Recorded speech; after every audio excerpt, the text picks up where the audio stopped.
So for summer reading, I decided to read A Separate Peace by John Knowles, and the reason for this was because when I was looking over the summer reading list and reading on the summaries, the one that caught my eye was the summary under A Separate Peace. The story takes place at a boarding school for boys, and eventually the boys in the school will branch off to different parts in the military. And there are two main characters, Phineas and Jean. Jean and Phineas are roommates and best friends who do everything together. And this includes jumping off a tree into a pond or lake below. The last time they had time to jump off this tree, they go higher than they've ever gone before. And Phineas ends up falling, and this is when the story changes.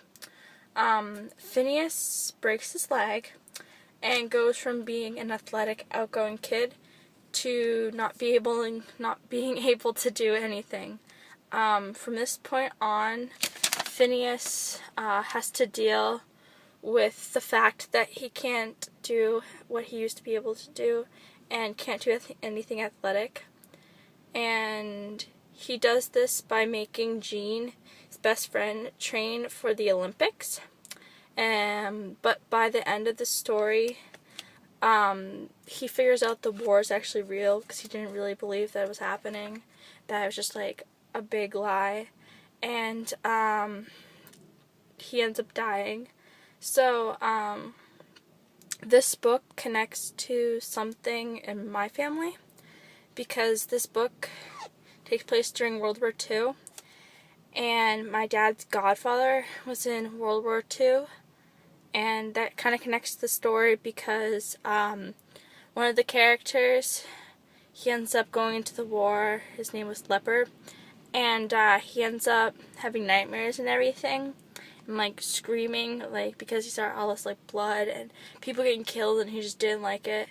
So this connects to me because my dad's godfather actually ends up like waking up and screaming because he still thinks he's there sometimes, because he isn't in the, I don't want to say not in the right set of mind, but he's like not with it. So that's how that connects to me. And then another connection to this book would be the movie Mulan. The Disney movie Mulan connects to this because Mulan leaves her house and everything else behind to fight for her people and to protect her family. And I would recommend this book to people that like fiction books, but